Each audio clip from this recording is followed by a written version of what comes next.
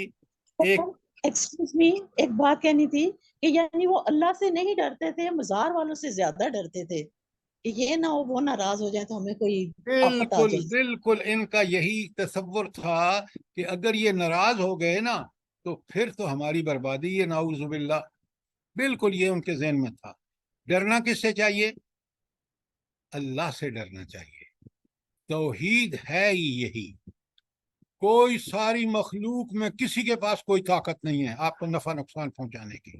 نفع نقصان صرف اور صرف یہ قدرت طاقت اللہ تعالیٰ کے پاس ہے، وہی العزیز ہے، زبردست ہے، وہ جبار ہے، وہ قہار ہے، کوئی انسان کے اندر کسی قسم کی کوئی طاقت نہیں۔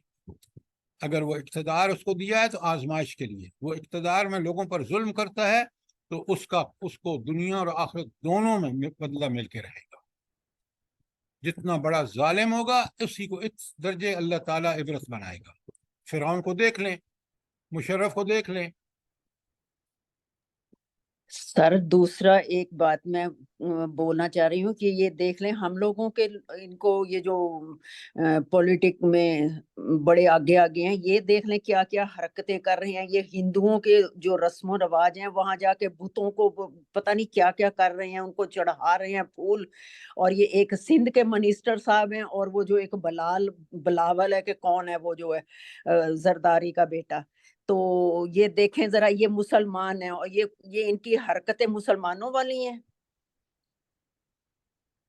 یہ آپ کی بات ٹھیک ہے، آپ کو پتہ ہے اسی ملک اسلام کے نام پر حاصل کیے گئے ملک اور ہم مسلمان نام و نہاد جہاں رہتے ہیں وہ وہاں کا پرائم منسٹر ڈیزگنیٹ ہو رہا ہے۔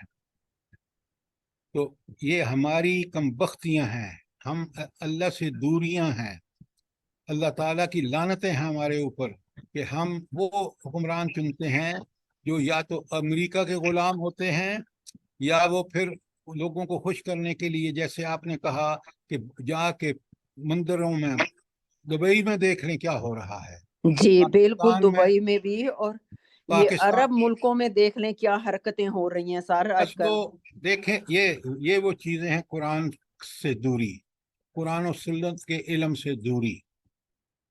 اگر مومن اللہ اور رسول کی بات پر یقین رکھتا ہو تو وہ کبھی شرک کے شائبہ بھی نہیں کے قریب جائے گا۔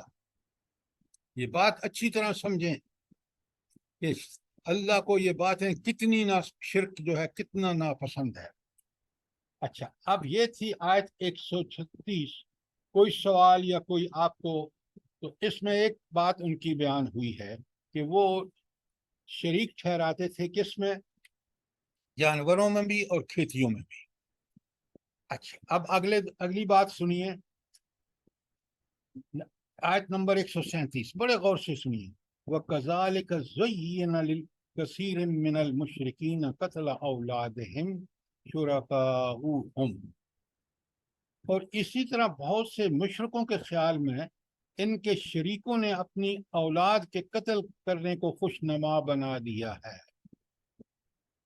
یعنی اس قدر گئے گزرے ہوئے ہیں کہ ان شریکوں جو اللہ کے ساتھ شریک ٹھہرائے ہیں، جو بھی جن بھوت دیوتا پتہ نہیں کیا کیا، ان کی خاطر ان کی خوشنودی کے لیے اپنی اولادوں کو قتل کرتے ہیں، ان کو بھیٹ چڑھاتے ہیں۔ کتنی بڑی حماقت ہے۔ تو اللہ تعالیٰ کس طرح ان کا ذکر فرما رہے ہیں ذرا دیکھیں۔ اور یہ کام جب کرتے ہیں تو اللہ تعالیٰ فرماتے ہیں لِيُرْدُوهُمْ وَلِيَلْبِسُوا عَلَيْهِمْ دِينَهُمْ، اور تاکہ انہیں قتل میں مبتلا کر دیں اور ان دین کو مشتبہ بنا دیں، مشکوک بنا دیں۔ دین بڑا صاف ستھرا ہے، دین اسلام، اللہ کا دین۔ کیوں صاف ستھرا ہے؟ بالکل فطرت کے مطابق، ایک اللہ کو مانو، باقی سب مخلوق ہے، کوئی کسی کو نقصان نہیں پہنچا سکتا اگر اللہ نہ چاہے تو۔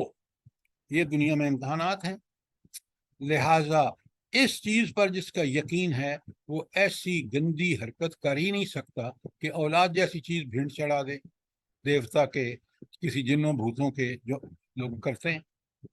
اور اس طرح یہ ہے ان کا دین، دینہم کہا گیا ہے، یہ اللہ کا دیا ہوا دین نہیں ہے، یہ ان کا اپنا کھڑا ہوا دین ہے۔ اور اسی دین، کیونکہ یہ دین غیر فطری ہے تو اس کے بارے میں ان کو یقین بھی نہیں ہے، اس لیے اللہ تعالیٰ فرما رہے ہیں کہ انہیں ہلاکت میں مبتلا کر دیتے ہیں یہ لوگ، یہ دیوتی دیوا جن بھوت جو جس کے لیے وہ کرتے ہیں، اور ان پر ان کے دین کو مشتبہ بنا دیں۔ اور پھر آگے سنیں، وَلَوْ شَاءَ اللَّهُ مَا فَعَلُوهُ، اگر اللہ چاہتا تو یہ کبھی بھی نہ کرتے۔ کیا مطلب ہے؟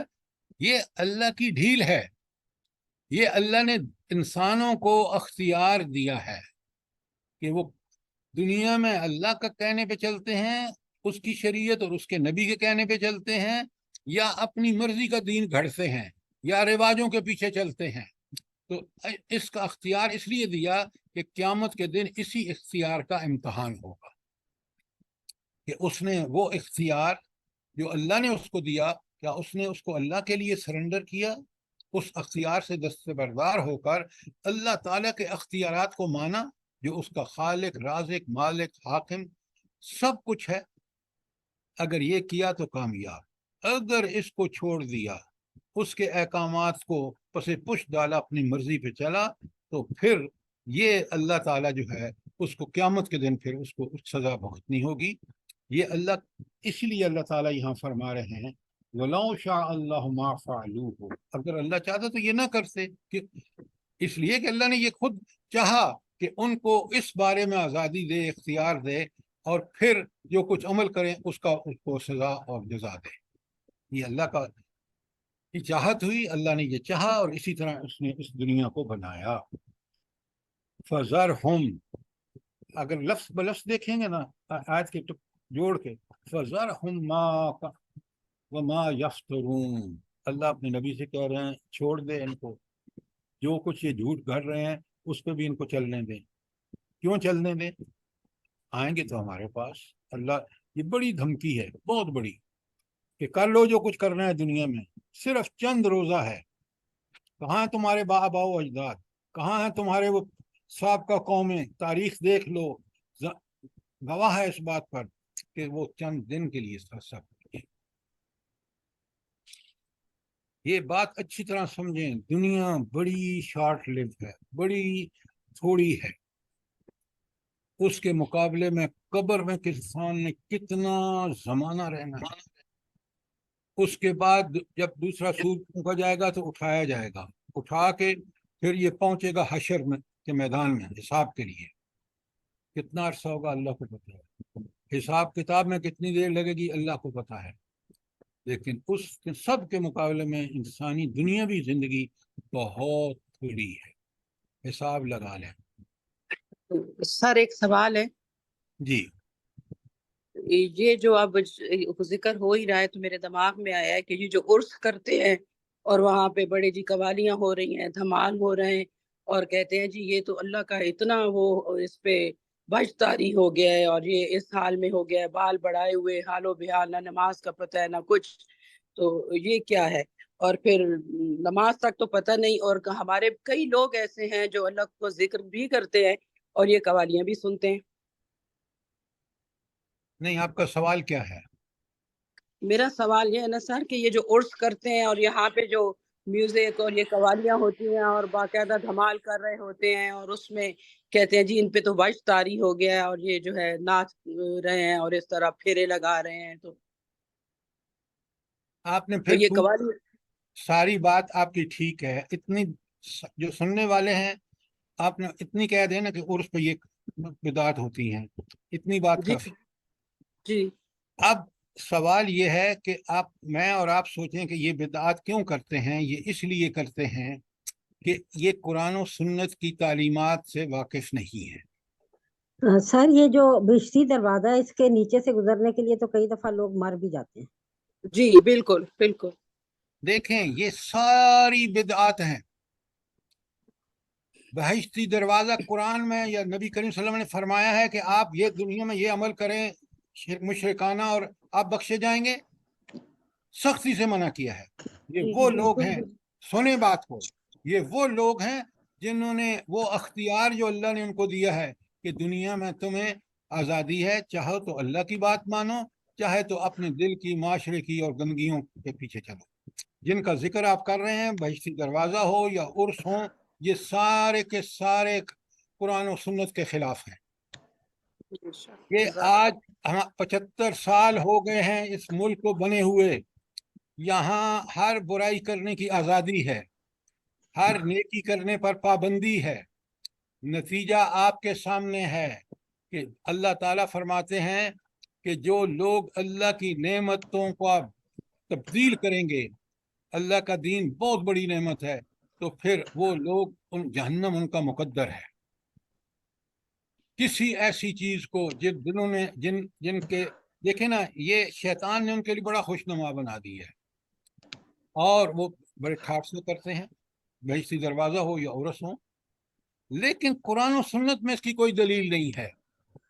اللہ نے تو کہا ہے کہ تمہیں اللہ چاہی زندگی اختیار کرنی چاہیے، یہ من چاہی زندگی پہ چل رہے ہیں، یہ اللہ نے اختیار دے دیا ہے، لیکن حساب اللہ لے گا۔ اچھا، یہ تو تھی ایک ان کی۔ اب آ جائیے ان کی آیت 137 میں کہ جو یہ لوگ جو ہے وہ کرتے تھے مالوں اور کھیتیوں میں، اور دوسرا اب آگے ہے، آپ نے پڑھا ہم نے 137 میں دیکھا، یہ اس قدر بدبختی، اس قدر جہالت کہ اپنی اولاد کو بھیڑ چڑھا دیتے ہیں دیوتاؤں کے، جنوں بھوتوں کے وغیرہ وغیرہ۔ یہ دوسری ان کی بہت بڑی بدعت تھی، اور اس وجہ سے کہ یہ دین اللہ کا دیا ہوا دین نہیں ہے، اللہ کا دیا ہوا دین جو انسان کی فطرت میں بھی رکھا ہے، اور جس کے بعد کے لیے انبیاء مبعوث فرمائے ہیں، جس کے لیے کتابیں نازل کی ہیں، وہ اللہ نے اس کے لیے ہدایت دے کر پھر ان کو آزادی دے دی، چاہو تو عمل کرو، چاہو تو نہ کرو، اور جو نہیں اس پہ عمل کرے وہ یہ سارے کام کر رہے ہیں جو ہم پڑھ رہے ہیں۔ لہٰذا یہ دوسری ان کی قتل اولاد جیسی جو ہے وہ حرکتیں بھی کرنے سے باز نہیں آتے تھے۔ یہ ہے ان کی دوسری بدعت جو آیت 137 میں دی گئی ہے۔ کوئی سوال یہاں تک؟ اس کے بعد آپ دیکھیں کہ ان کی تیسری بدعت کیا ہے۔ وقالو، اور یہ کہتے ہیں، هذه الانعام حرث حجر لا يطعمها الا من نشاء بزعمهم، اور کہتے ہیں یہ جانور اور کھیت محفوظ ہیں، انہیں صرف وہی لوگ کھا سکتے ہیں جنہیں ہم چاہیں۔ اب ایک اور پابندی، اللہ تعالیٰ نے تو انسانوں کے رزق کے لیے پیدا کیا ہے، اور کوئی کھیتی ہو، کوئی جانور ہو، اس کو کھانے کے لیے کوئی پابندی اللہ نے نہیں لگائی، صرف حلال ہونا چاہیے، حلال طریقے سے ذبح کرنا چاہیے، اور اس کے بعد ہر کوئی کھا سکتا ہے۔ یہ کیا پابندی ہوئی کہ یہ چیز تو مرد کھا سکتے ہیں، عورتیں نہیں کھا سکتے ہیں، یہ چیز عورتیں کھا سکتی ہیں، مرد نہیں کھا سکتے؟ یہ کیسی شریعت؟ انہوں نے اپنے خود ساختہ شریعت ہے، ان کی خود شریعت ساختہ احکامات ہیں۔ یہ تھی ان کی تیسری بڑی غلطی۔ دو ہم نے پڑھ چکے ہیں، تیسری یہ کہ وہ اس بات کو طے کرتے تھے کہ کون کھائے گا، اگر یہ جانور ہوگا تو اس میں فلاں کھائے گا، فلاں نہیں کھائے گا، وغیرہ وغیرہ۔ اس کے بعد ایک اور خرابی ان کی ذکر ہوتا ہے، وَأَنْعَامٌ لَا يَذْكُرُونَ اسْمَ اللَّهِ عَلَيْهَا افْتِرَاءٌ عَلَيْهِ سَيَجْزِيهِمْ بِمَا كَانُوا يَفْتَرُونَ، اور کچھ جانور ہیں جن پر اللہ کا نام نہیں لیتے، یہ سب اللہ پر افترا ہے، جھوٹ ہے، ان قریب اللہ انہیں اس افترا کی سزا دے گا۔ سَيَجْزِيهِمْ بِمَا كَانُوا يَفْتَرُونَ، اللہ کا غضب بھڑک رہا ہے ان الفاظ سے، اللہ ان قریب بہت جلدی ان کو اللہ تعالیٰ اس جھوٹ کی سزا دے گا۔ کیا جھوٹ ہے؟ کہ وہ کچھ جانوروں کو ذبح کرتے وقت اللہ کا نام بھی نہیں لیتے تھے، جو ان کے پیروں اور قبروں اور بتوں کے لیے ہوتا تھا۔ آپ بڑی اچھی طرح سمجھیں، کسی جانور کی جان لینا یہ ایک سوائے اللہ کے حکم کے بغیر نہیں ہو سکتا، اور اللہ کا نام لینا ضروری ہے۔ کیوں؟ کہ وہ اللہ اکبر کہہ کے جب ذبح کرتے ہیں تو آپ اس بات کا اعتراف کرتے ہیں کہ یہ اللہ جو سب سے بڑا، اسی کی ہمیں دی ہوئی نعمت ہے، اور اسی کے اذن اور اسی کے حکم سے کے مطابق ہم اس کو ذبح کرتے ہیں۔ یہ ثبوت ہے آپ کی توحید کا۔ لیکن یہ جو مشرکین ہیں، یہ دیکھیں کہ بعض جانوروں پر اللہ کا نام ہی نہیں لیتے، یعنی نعوذ باللہ، یہ اس سے بڑی بری حرکت کیا ہوتی ہے؟ اور پھر منوانے فتوے۔ آگے چلتے ہیں، آیت 139 میں دیکھیں، وقالو، اور یہ مشرکین کیا کہتے ہیں؟ کہتے ہیں ما فی بطون هذه الانعام خالصۃ للذکورنا، اور جو کچھ ان جانوروں کے پیٹ میں ہے یہ ہمارے مردوں کے لیے مخصوص ہے، عورتیں اس کو نہیں کھا سکتی، نعوذ باللہ۔ اور پھر کہا وہ محرم علی ازواجنا، اور ہماری خواتین پر حرام ہے، ان یکن میتتن، اگر وہ مردہ پیدا ہو، فہم فیہ شرکاء، تو یہ اس میں پھر شریک ہوں گے، سیجزیہم ووصفاہم انہ حکیم علیم، اللہ انہیں ان باتوں کی سزا دے گا، بے شک وہ حکمت اور جاننے والا ہے۔ صفات کیوں آئی ہیں؟ وہ جانتا ہے کہ یہ نافرمانی کر رہے ہیں، میں نے اس کے احکام واضح طور پر دے دی ہیں، یہ ان کے اپنے گھڑے ہوئے احکام ہیں کہ یہ مردوں کے لیے حرام ہے اور مردہ پیدا ہو تو سب کھائیں گے وغیرہ وغیرہ، یہ اللہ پر جھوٹ ہے۔ اور پھر اللہ فرما رہے ہیں کہ سَيَجْزِيهِمْ وَصْفَاهُمْ، اور اللہ تعالیٰ انہیں ان باتوں پر ضرور سزا دے گا، یہ اس کی حکمت کا بھی تقاضا ہے اور اس کے علم کا، اس لیے حکیم علیم آیا ہے۔ کوئی سوال 139 کے بارے میں؟ دیکھیں ایک ایک ان کی جو بدعت تھی نا کھول کے بیان کیا جا رہا ہے تاکہ انسان اس کو اس وقت کے مطابق سمجھ لے اور آج ان چیزوں سے باز رہے۔ یہ جتنے آپ نے سر ابھی بتائے ہیں نا، یہ آپ کے وہ ہیں، خدا بھلا کرے، عرس میں جو بدعتیں ہوتی ہیں، یہ جو فلاں دروازے سے گزرنا ہے، فلاں چیز اتنی محترم ہے وغیرہ وغیرہ، کوئی حقیقت نہیں ہے۔ سر ایک بات بتانی ہے اس میں کہ وہ ہمارے ہاں بھی عورتیں نا وہ 10 بیبیوں کی کہانیاں پڑھ کے اور 10 لڈو بنا کر تو وہ کہتی ہیں کہ مرد نہیں ہمارے کھائیں گے، عورتیں کھائیں گی، ہماری مراد پوری ہو جائے گی۔ اس طرح کی بھی یہاں پر بھی بدعات ہے مسلمانوں میں۔ جزاک اللہ۔ یہ ساری جو ہے نا، آپ ان سب چیزوں کو بھی دیکھ لیں، آج کے زمانے کی بدعتیں ہیں، یہ اس زمانے کی بدعتیں ہیں جو یہاں ان آیات میں بیان ہوئی ہیں، اور تاکہ ہم ان چیزوں کو سمجھ لیں، اور جیسے آپ نے ابھی بتایا کہ یہ وہ بدعتیں ہیں جو آج مروج ہیں، ان کا کوئی وجود نہیں ہے، کوئی ان کا، یہ سب ہیر سے ہے، یہ سب شرک اور بدعات ہیں، اور ان کے کرنے والے جو ہیں وہ دنیا میں بھی اور آخرت میں بھی اس معاملے میں اللہ کے مجرم ہیں۔ اسی طرح سے امام جعفر کے نام کے کنڈے بھی لوگ چڑھاتے ہیں۔ وہ سب پتہ ہے، آپ کو پتہ ہے، معاشرے میں لوگوں کو پتہ ہے، اور یہ ساری بدعتیں ہیں۔ جس طرح یہ وہ بدعتیں جن کا ان آیات میں بیان ہے اس زمانے میں تھیں، آج کے زمانے میں آپ دیکھ رہے ہیں بالکل جو آپ ٹھیک کہہ رہے ہیں کہ یہ آج کے زمانے کی بدعتیں ہیں، لیکن بار بار اللہ فرما رہے ہیں کہ میں ان کو ضرور سزا دوں گا۔ کیوں؟ کہ انہوں نے اللہ کے مقابلے میں شریعت گھڑی ہے، اللہ کے مقابلے میں انہوں نے غلط باتیں کر کے اور پھر اس کو منسوب بھی اللہ تعالیٰ سے کیا ہے، تو ایسے لوگ جو ہیں وہ ضرور سزا پائیں گے۔ تو اللہ تعالیٰ ہمیں خالص توحید اور شریعت پر قائم رہنے کی توفیق عطا فرمائے۔ یہ ہے وہ ہدایت کا سبق جو یہاں ہمیں آمین۔ اللہ عطا فرما رہے ہیں۔ اب ذرا سنیں فیصلہ اللہ تعالیٰ کا، آیت 140 میں اللہ تعالیٰ فرماتے ہیں قد خسر الذین، یقیناً برباد ہوئے، نقصان اٹھایا، تباہ ہوئے، الذین وہ لوگ قتلوا اولادہم صفحا بغیر علم، جنہوں نے حماقت میں اپنی اولاد کو قتل کیا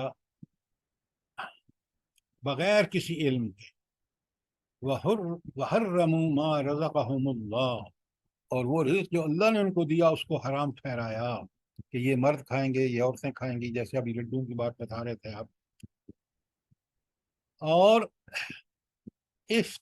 ہاں، رزقهم اللہ افتراء، ہاں، رزقهم اللہ افتراء علی اللہ، تو اللہ نے رزق دیا، یہ اللہ پر کیا باندھ رہے ہیں؟ جھوٹ باندھ رہے ہیں، وَضَلُّوا، اور گمراہ ہوئے، وَمَا كَانُوا مُهْتَدِينَ، یہ ہرگز ہدایت پر نہیں ہے۔ اللہ تعالیٰ مجھے بھی اور آپ کو ان ساری بدعات کو کما حق سمجھنے، ان سے دور رہنے، ایسے شرک سے مکمل اجتناب کرنے کی توفیق عطا فرمائے۔ تو آپ نے دیکھا کہ 136 سے لے کر اب تک 140 تک ان کی جو بدعات تھیں اس زمانے میں، اس کو کس طرح تفصیل سے بیان کیا تاکہ ہم سمجھ کر ہر قسم کی بدعات جو ہر زمانے میں آئیں گی ان سے بچیں۔ تو قرآن کتاب ہدایت ہے، آپ دیکھ لیں کہ قرآن کی کوئی آیت کا ٹکڑا بھی جو ہے وہ ہدایت سے خالی نہیں ہے۔ اب آئیے مضمون آگے جو ہے وہ بدل گیا ہے، اور پھر اب اللہ کی نوازشیں انسانوں پر، اللہ کے انعامات، اللہ نے کیا کیا بنایا ہے، ذرا غور تو کرو۔ تم کن بتوں، کن قبر والوں، کن مخلوق کے ساتھ طاقتوں کو منسوب کرتے ہیں؟ یہ طاقتیں کسی میں بھی نہیں ہیں، جو طاقتیں اللہ کے پاس ہیں۔ ذرا سنیں تو صحیح، اگلے آیت کو دیکھیں 141 میں، هو الذی انشا جنات معروشات وغیر معروشات، اللہ ہی وہ ہستی ہے جس نے وہ باغ پیدا کیے جو ٹیکریوں پر چڑھائے جاتے ہیں اور جو نہیں چڑھائے جاتے ہیں۔ انگور کی بیلیں آپ کو پتہ ہے نا کہ وہ اوپر چھت بنا کے لکڑی کا اور اس پہ چڑھا دیتے ہیں، پھر وہ اس پہ ساتھ خوشے لٹکتے ہیں۔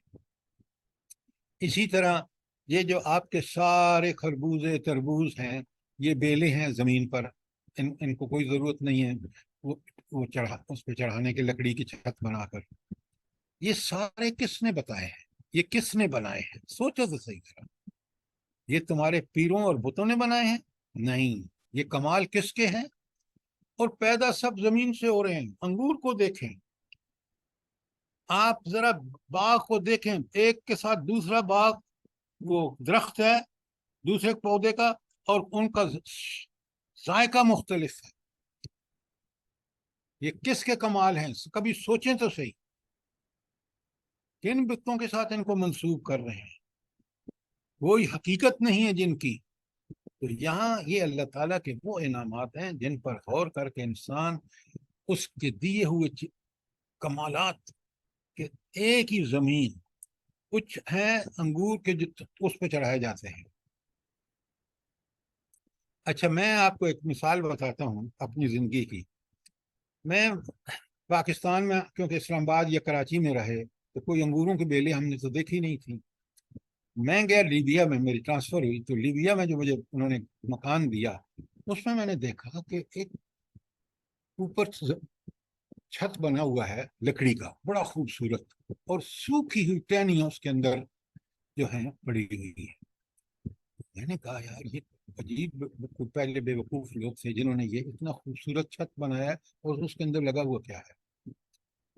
اب جناب چند مہینوں کے بعد جب بارشیں ہوئیں، وہی ٹہنیاں، انگوروں کی بیلیں اس پہ لٹکنے لگے نیچے، خوبصورت انگور کے گچھے۔ تو میں نے کہا میں ہی بے وقوف تھا جو یہ بات سوچ رہا تھا، اللہ کی کرشمے دیکھیں۔ تو لہٰذا آپ خود جا کے دیکھیں، زمیندار، میں خود زمیندار ہوں بارانی علاقے میں، تو ہم دیکھتے ہیں کہ کھیت کے ساتھ کھیت ہے، دالیں دیکھیں، پھلوں پھلدار پودوں کی قسمیں دیکھیں، گیہوں دیکھیں، چنے دیکھیں، جو دیکھیں، السی دیکھیں، کیا کیا دیکھیں۔ بندہ سوچے تو صحیح، کس کمال ہے جس کے حکم سے یہ ایک ہی زمین، ایک ہی جگہ، یہ مختلف چیزیں انسان کے لیے اگا رہی ہیں، اور میری زندگی کے لیے بڑی ضروری ہیں۔ اس لیے وہ ساری ضرورتیں پورے کرنے والے نے، یہ اس کے کمال ہیں۔ اور یہی آیت 141 میں اللہ تعالیٰ بتا رہے ہیں کہ ذرا قل هو الذی، اللہ ہی وہ ہستی ہے، کوئی اور نہیں ہے، انشا جنات معروشات وغیر معروشات، جس نے چھتوں پر چڑھائے جانے والے اور جو نہیں چڑھائے جاتے ان کو اسی نے پیدا کیا ہے۔ مثالیں میں نے آپ کو دی ہیں، اگر کوئی سوال ہے تو ضرور کریں، ورنہ اگلی بات دیکھیں۔ یہ تو تھا نا وہ کھیتیاں جو آپ اس پہ بنا کے لکڑی کے چھت اور اس پہ چڑھاتے ہیں، یا وہ جیسے انگور ہو گئے، اور یہ توری کی بیلیں ہوتی ہیں، اور پھر کچھ جو زمین کے اوپر سب جیسے خربوزہ تربوزہ، اور کچھ زمین کے اندر جیسے مولیاں ہیں۔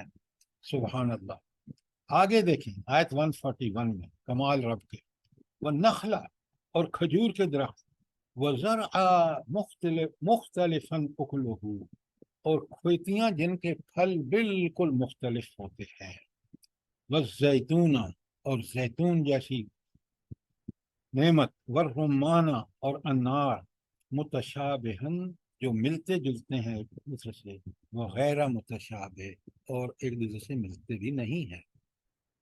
ملتے جلتے کیا مطلب ہے؟ آپ نے دیکھا ہے جیسے ایک وہ ہوتا ہے آپ کا سیب کا دانہ، اور اسی طرح آپ کا دوسرا فروٹ ہے یہ آپ کیا کہتے ہیں، دونوں ایک جیسے ہیں، مالٹا، سنگترا اور موسمی، بالکل ایک دوسرے سے ملتے جلتے، ذائقے بالکل مختلف۔ کمال کس کا ہے؟ یہ رب کا کمال ہے، اس کے پیدا کرنے والے کا کمال ہے کہ ایک ہی زمین، ایک ہی پانی، ایک ہی مٹی، اور پھر یہ پھل جو شکل میں ملتے ہیں لیکن کتنے مختلف ذائقے ہیں۔ کبھی اس پر غور تو کرو تو تمہیں پتہ چل جائے گا کہ وہ مالک کن قدرتوں کا، کن طاقتوں کا، کن اس کے پاس کیا کیا ہے، اور کس کس طرح ہمیں دکھاتا ہے کہ دیکھو تو صحیح، میری شان کو دیکھو، میری صفات کو دیکھو، میرے کمالات کو دیکھو۔ تو فرمایا والنخل سر جی سر یہ امرود کا دیکھیں تو اوپر سے دونوں ہاں امرود، سوری آپ نے ابھی ٹھیک کہا، میں اس کو انار، سوری، جو سیب ہے اور امرود ملتے جلتے ہیں شکل سے۔ اور امرود کی بھی دو شکلیں، ایک اندر سے سرخ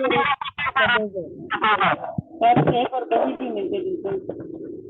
یہ شفقات عاصم صاحب، آپ مہربانی کر کے اپنے موبائل کو بند کریں، اپنے مائک کو بند کریں، تو یہ ذرا سا غور کیا کریں۔ ہم دیکھیں، ہم جانور نہیں ہیں کہ جو آیا کھا لیا، نہیں، ذرا دیکھیں تو صحیح، رب کے کمالات دیکھیں۔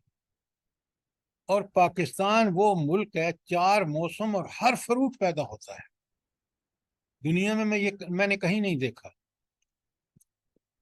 یا پھر ہر فروٹ آپ کو مکے میں ملے گا، ہر فروٹ دنیا کا، بہترین سیب کیلیفورنیا کا اور ایشیا کا اور افریقہ کا۔ جی لیکن وہاں پہ سر یہ دوسری جگہوں سے جاتا ہے نا سب کچھ، وہاں اپنی تو ان کی کچھ بھی پیداوار نہیں ہے نا۔ آپ میری بات تو پوری اچھا ہونے دیں، یہ مہربانی کر کے نا بیچ میں مت بولا کریں۔ میں یہی اسی پہ آ رہا تھا، وہاں پیدا نہیں ہوتا لیکن ساری دنیا سے وہاں پہنچتا ہے۔ کیوں پہنچتا ہے بلا؟ سر ابراہیم علیہ السلام کی دعا ہے۔ ہاں یہ بات ہے، دعا کی تھی کہ ان کو پھلوں کا رزق عطا فرما۔ بات کو پورا ہونے دیا کریں، پھر آپ کو پوری کیوں میں کہہ رہا ہوں سمجھ آئے گی بات۔ لہٰذا یا تو ابراہیم علیہ السلام کی دعا آپ حاجی ہر جا کے دیکھ سکتا ہے۔ میں نے جو کیلیفورنیا کا فروٹ وہاں کھایا وہ میں نے مکے میں بھی دیکھا۔ کیلا آپ کا افریقہ کا بہترین کیلا آپ کو وہاں ملے گا۔ تو یہ رب کے کمالات اور اس کے قبولیت کا دیکھیں، دعا حضرت ابراہیم کی، وہ زمانہ اور آج تک وہاں کبھی فروٹ کی کمی نہیں ہوئی۔ حاجیوں کی تعداد دیکھیں، اس ریڑھی پر وہ جو بیچتا ہے بندہ، کبھی آپ نے دیکھا ہے کہ وہ خالی ہو گئی اور گھر جا رہا ہو؟ یہ ان کی دعا کا نتیجہ ہے۔ تو یہ ہمارے رب کی کمالات ہیں، کبھی غور کیا کریں۔ اس سے جو سوچ سمجھ کے نا جو ہم نتیجے پہنچتے ہیں کہ وہ رب بڑا ہی طاقتوں اور قدرتوں کا مالک ہے، اور وہ ہم پر کتنا مہربان ہے کہ اس نے یہ سارے پھل جو آپ نے ان آیات میں پڑھے ہیں 140 اور 141 میں، کس طرح اس نے پیدا فرمائے ہیں۔ پھر انسان اس کے ساتھ شرک کرے، پھر اس ہستی کے ساتھ ان جنوں، بھوتوں اور ان بتوں اور ان کو برابر ٹھہرائیں۔ اب دیکھیں، یہ تو تھا نا پہلا، آپ نے دیکھا کہ 2 آیتوں میں 140 اور 141 میں سارے پھل فروٹ جو ہیں ان کا ذکر ہے۔ اب اللہ تعالیٰ فرماتے ہیں 142 میں، انسانوں ذرا دیکھو، وَمِنَ الْأَنْعَامِ، اور اس نے جانور پیدا کیے، حمولتن، بوجھ اٹھانے والے۔ سر ایک سوال ہے، جی یہ جو اس میں لکھا گیا ہے کہ اس کے کاٹنے کے دن دیا کرو،